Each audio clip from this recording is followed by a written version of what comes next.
know there's a story behind every one of my paintings. This show is about those stories and my search to find them. Hi, I'm Steve Boaldin and I'm a cowboy artist. I travel to ranches across the country to see cowboys in action and to gather authentic material for my paintings. Along the way, I have the rare privilege of meeting ranchers and their families who pass along the cowboy way of life. So join me as I capture these real cowboys, their horses, and their cattle on canvas.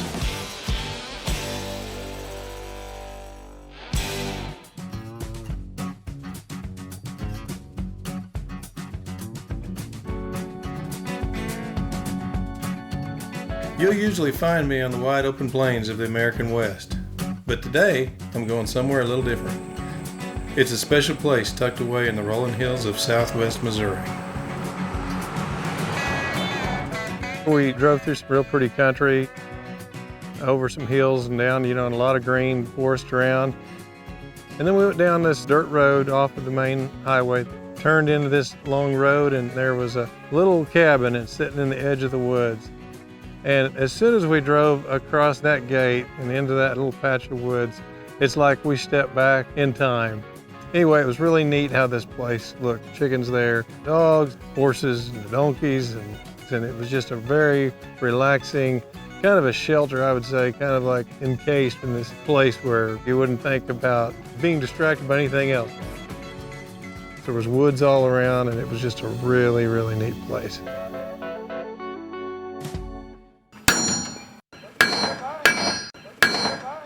This is Randy Cate. He's a lifelong cowboy who's dedicated himself to shoeing horses.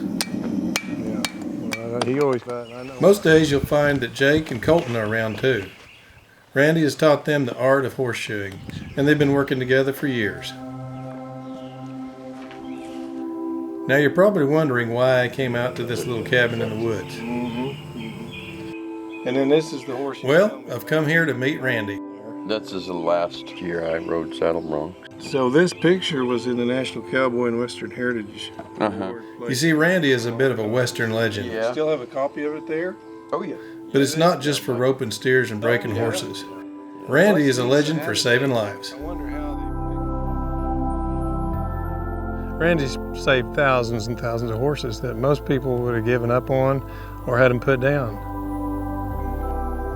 Well, you can tell Randy has a heart for what he does for horses and people.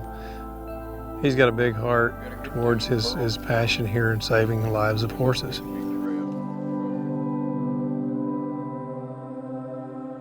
Normally you see me out painting sunrises, sunsets, branding, roping, and rodeo events, things like that on a normal ranch.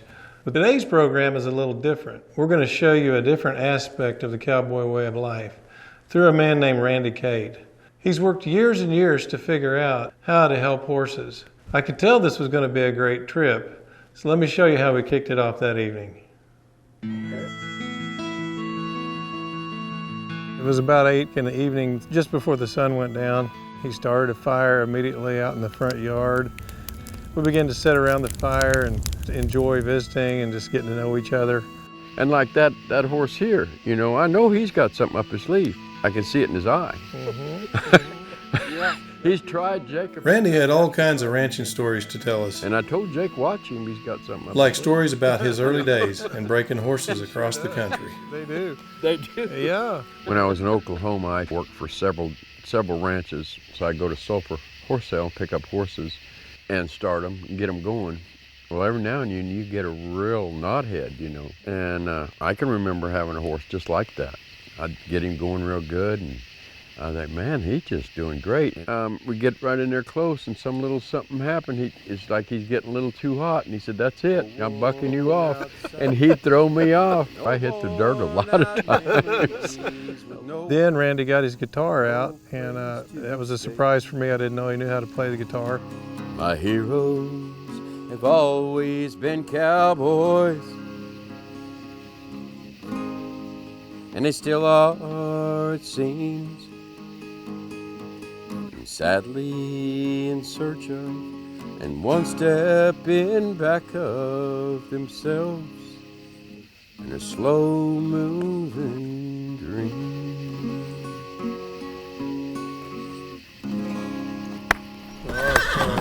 Whoa, scared the Run horses for your away. life. Sorry about that. Great job, man. Well, Randy has a couple of fingers missing. He was in a farm accident years ago. But Randy has brothers that play the guitar too, and they taught him how to play. D-A-D, F sharp. And showed me how to tune a guitar so that you can actually play several chords with just one finger. You got your open D and the 5th and 7th, and I can't read music. I can't either. We just had a great time sitting around the fire and enjoying getting to know each other and playing music. When we've been there. It's a traditional thing, you know. Cowboys and campfires, they just go hand in hand. Something that I don't believe will ever leave the cowboy way of life is just sitting around and sharing stories around a campfire, learning your fellow cowboys, you know, hearing their story. Sing God's praise. Then when we first begun. That's great. That's great. Yeah. I had such a great time around the campfire getting to know Randy Cate that night that I knew I had to do a painting of Randy right off.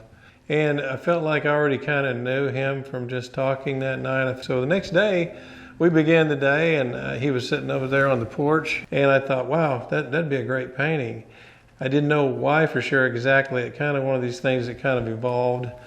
First, he was sitting there, and I thought, well, Randy, would you put your chaps on? Because this is your normal work day. When you come out to shoe horses, you put your chaps on. And you know, just kind of posed for me a little bit. And then the painting evolved into what I call, the name of it is Waiting on the Next One. Because Randy is a farrier and, you know, take a break, but he's probably shoot as many as 25 horses a day probably. And so you're going to need a little break in there. So I added some things in here, which is their soft cotton rope.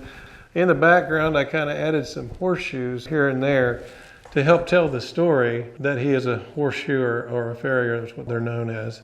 So I'm very happy with this one though, because I feel like it does capture Randy's essence. I hope that the world sees this as they see Randy. Randy's been shoeing horses for probably 40 some years. But for more than 25 years, he's dedicated himself totally to, you know, helping these horses with bad feet. I think the life of a horse is his teeth and his feet. I mean, if you don't take care of his teeth, he's going to die from not being able to digest his food, colic or whatever. And then if you don't take care of his feet, he's just going to live a horrible life. It's like the old saying, no foot, no horse, you know. You probably haven't seen this much, but a lot of horses are foundered, you know, and what that foundered means is their feet, you know, grow out long. These foundered horses, when you look at their hooves and they got big old elf shoes on their skis like that, what causes that is the rotation of the coffin bone. Their feet just grow out really long and turn under. It's just terribly painful. This is a light rotation of the coffin bone, a mild founder. When that coffin bone rotates, it cuts off the blood supply to the front of the hoof. When it founders, a hoof actually grows backwards. The reason that you usually don't see it this much is the horses that have this condition are put down. I'd shield this area with a floated steel bar directly under this tender area where the coffin bone is rotated to, and then pull this toe back all the way to the lamina, which would be about right here. Mm-hmm. You know. A normal hoof will grow more toe and less heel, but a foundered hoof is going to grow more heel and less toe, and that's what causes it to kind of almost act like a horn or an elf shoe and kind of curl out like that. That is a horrible, painful thing. I kind of picture it like kind of smashing your thumb with a hammer and then just putting all your weight on it, trying to walk on your thumbs or something, you know, just very painful. Horses that other people would give up on, he takes them and brings them back to health, brings their feet back to health, and just really amazes people because they didn't realize that they could be fixed. With the experience that Randy has, I mean, he can get in there and tell you exactly where that bloodline is cut off from the rotation of that coffin bone. He'd tell you exactly where that line starts from dead tissue to live tissue. And this is something that Randy has made possible through study and years of practice and figuring out things, you know, with the internal parts, internal bones of horses. Thousands of years they've been putting horses down that are foundered. If there's a way to save them, give them a second chance, you know. No, it makes you really feel good to be able to save a horse, you know, and I'm sure it does most all people. The feeling of saving a horse is something you can't buy. It's the best feeling in the world. The old saying Randy has, he said, saving one horse might not change the world, but saving the horse will change the world for that one horse. You know, and I kind of took that in and said, well, I like it, let's do it.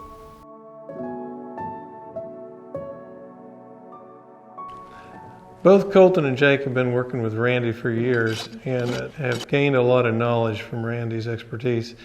And I think that this is really neat. They want to carry the passion on that Randy has for horses and helping the horses' feet. So I knew I needed to do a painting of Jake as well. So this is why I decided to do a painting of Jake. What was kind of interesting about Jake is he had this huge beard, and for some reason it just caught my eye, and this kind of says to me Missouri Cowboy. You know, I just kind of felt like this is a little different kind of cowboys than I've been painting in a lot of my other programs. So I just thought I would just kind of zoom in and show that big old beard he has. And all these guys said they wish they lived back in the 1800s. They feel like they've been born, 100 years too late. So I feel like he kind of encapsulates that look. I decided I would do a black and white first of him, and I thought, well, I might just do a black and white drawing. Well, then it turned into a black and white oil painting, and then it turned into a sepia tone oil painting. So, you know how these things kind of evolve again. I just kind of found that the reason I did it this way is it seems and feels like it's Western. It feels like it's kind of old days. And that's kind of what I wanted to capture, because that's what these guys feel. They wish they were kind of back then. So I kind of wanted to make it feel like this was an old photograph or something taken back in the late 1800s. To me, I do it because I feel like I want to capture the attitude of that person. And Jake was just one of those guys that I wanted to do this way.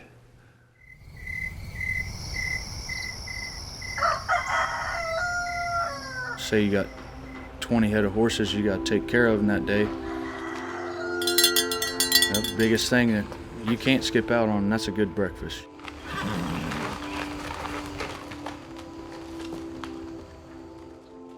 We got up and Jake made some breakfast. You know, we had eggs and bacon. And of course the eggs were just right outside the door. You know, Randy has a couple of chickens and just fresh eggs right there by the door every morning, and that was fantastic. Straight from the roost to the pan, I mean, there ain't nothing better than that. I mean, a good hearty breakfast. That way you get full and you get to work and you ain't feeling puny, you know. You got good fuel to run on. And by the end of the day, you're thanking yourself you ate a good breakfast. Boys ready for some grub? Yes, sir. We just ate on a little picnic bench out in front, Hey, those look good. you know, of his house there. And the weather was beautiful, so we just enjoyed some breakfast together and had some good time. She has her own little kind of They do a lot better. Yeah, you. One of the reasons we went there was to find out how Randy does what he does. And so we're going to shoe some horses. You know, truth be told, I kind of like to meet the crazy fella that said, hey, let's slap some steel on a 1,200-pound animal, you know, and send nails through its hoof. But if you're riding a lot, they're absolutely necessary. Each one of us took a foot on a horse.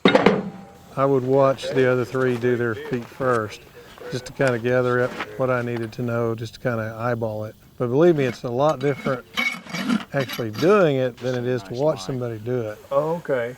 To get to the level of where Randy's at as a horseshoer and farrier, it takes years and years and years of practice and learning and study. And I mean, I would compare it to being an artist. I mean, you don't learn this stuff overnight, and he certainly didn't. Racehorses, they stop. That shoe. You know, I got my turn to shoe, and I've trimmed a lot of horse's feet in the past and learned to shoe in my younger life. There you go, right, just go with that natural soap plant. There you go. But we usually had a farrier come and do our horses when we needed them. Now, you want me to take that down too, a little bit? If you think it looks like it needs it, it probably Just does. a little bit. Now you can kind of eyeball it if you want. When I was rasping the horse's foot, we were looking down and all of a sudden this horse's hoof had blood on it. Yeah.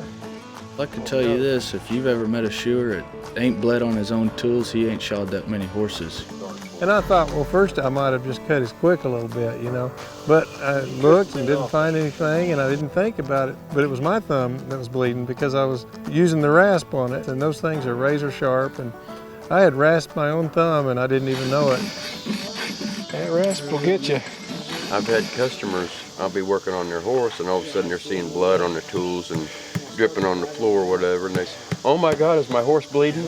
And you say, "No, it's just me," and they say, "Oh, thank God." Yeah, they don't care about you as long as it's not my horse. Yeah, as long as that horse ain't bleeding. Yeah. Haven't you? Fortunately, it wasn't anything serious, scratches. So it's a back-breaking job. It's something you have to get used to.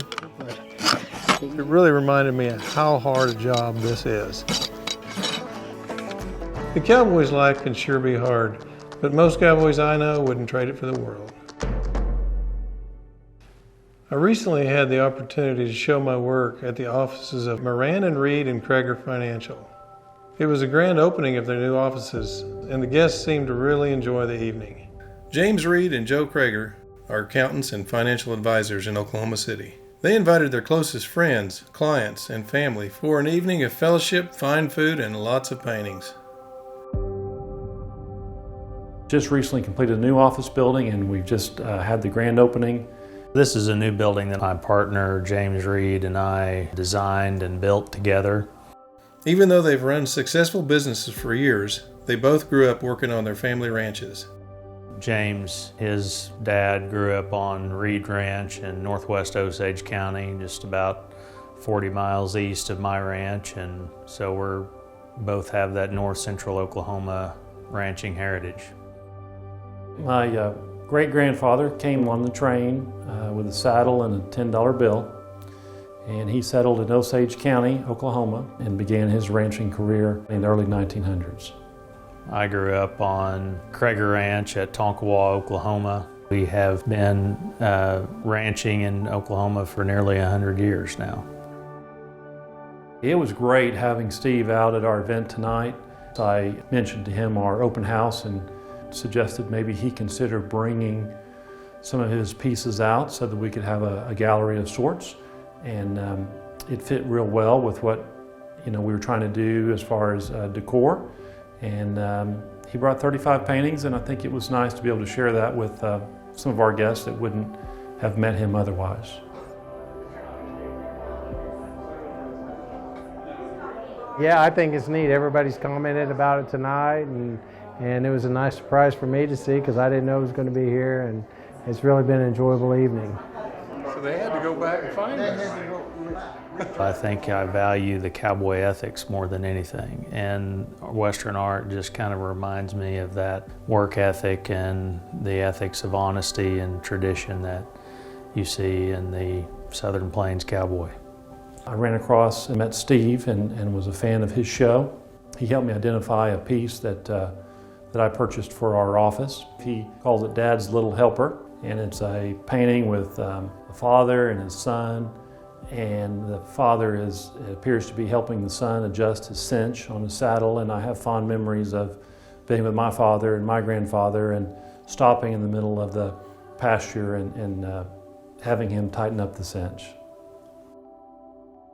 And whether you grew up on a farm or a ranch in Oklahoma, you really understand that it's not that far away. And from the Oklahoma land run on, there's a lot of ranching and, of course, farming roots in our culture. And I think that regardless of where you come from, you just have an immediate connection to Western art. Colton is Randy's nephew. He's been working with Randy since he was 10 years old. I think he's just 24, 25 years old, but he's been doing it a while. Not only does he shoe horses, but he's very good at working with horses. They also train horses. and he's become quite a horse trainer himself. So I decided to do a painting of Colton. Anyway, this is Colton. He was working with a horse. I think the horse was a gray roan, but I made him a bay. I kept this, again, like I did the painting of Jake. I kind of wanted to do a sepia tone and then just put color in the areas that I wanted to draw the eye to. And so in this case, of course, it's Colton and the horse. I'd like to tell you a little bit about what this rope is around his neck going back to his back foot. We used to do this a lot too back when I broke horses. And what this does is it helps the horse keep from hurting himself as well as hurting you. You can tell that he's kind of rearing back on it, but he can't bring his leg down. Usually you bring it up a little higher than that, so they might be in the middle of that process right now. This is kind of a way that you can actually get in and work with the horse and really begin to settle him down. So that's what this means here, this rope here. And it's kind of got a dark, kind of stormy sky to it. And I call this painting The Storm, or maybe In the Eye of the Storm, because of what's going on there, just kind of blowing up in the middle of the storm. So anyway, that is Colton. Randy doesn't just horseshoe, he does actually train horses for people. Come on, bud. There you go. A lot of times we might bring them here. You know, we might go pick them up, bring them here, and work on them. A lot of people bring troubled horses to him, you know, young colts and older horses that have problems one way or another. It's the biggest thing is just building a trust, a mutual trust between you and that horse, and kind of just working with him to a point that you let that horse know, look, I ain't gonna get you in no trouble. You know, I'm gonna do something. It might be a little spooky, but it ain't gonna hurt you. It's gonna make you better. That's what you see when you're around Randy, Colton, and Jake. They don't get in a hurry for anything. And you know, a horse that's skittish, you need to be relaxed around him. We need a little rain. There was one young colt there that had just been brought over to Randy about a week before we got there.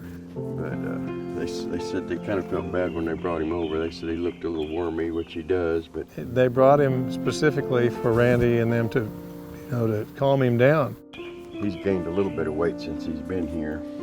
He was skittish and scared, and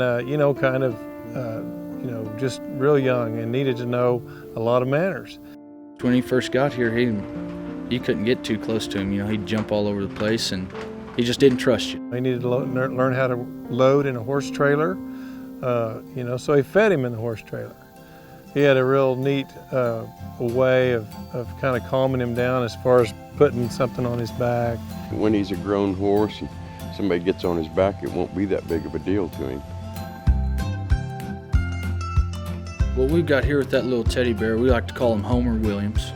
And we put him on the back of them horses just to get them used to something being up there. You know, and sometimes even if we got real bad horses that tend to buck some, well, instead of me getting beat up, I'll put that teddy bear on there just so he gets used to seeing, arms flapping around and a body being up there. And a lot of times Homer will ride the buck out of him, and then once he's had his ride, and then I'll go ahead and climb on. A week ago, he was so skittish that, couldn't get near him. Now the colt's coming up and just wanting to rub on you.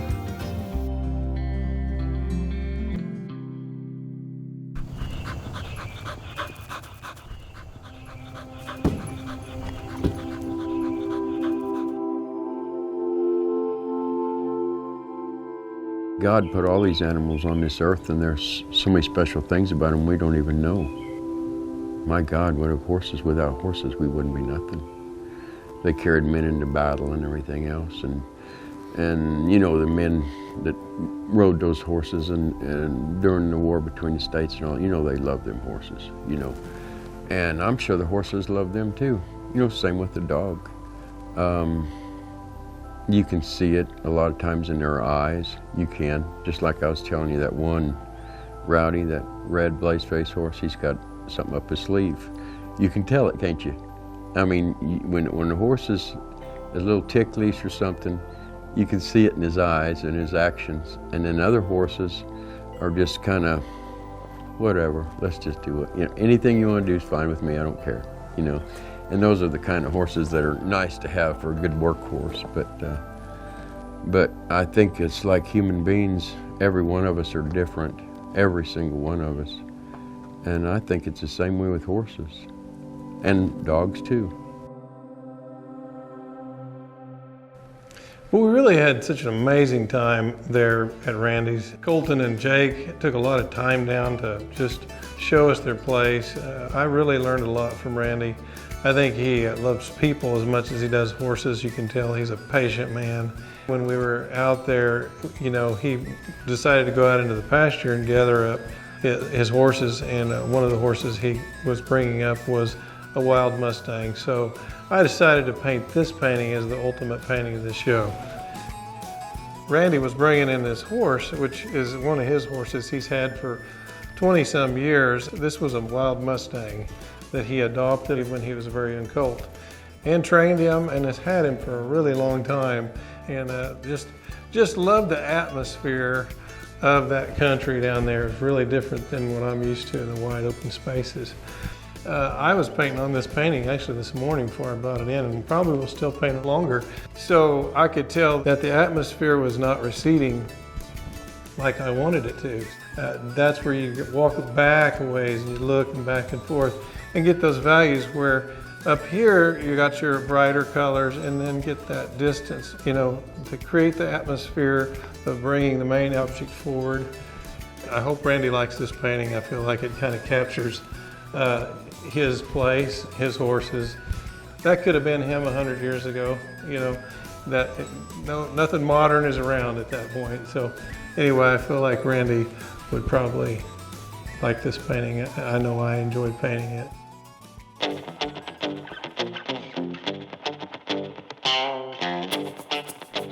I hope you enjoyed this program. Join me next time for another cowboy adventure. I'm Steve Boaldin.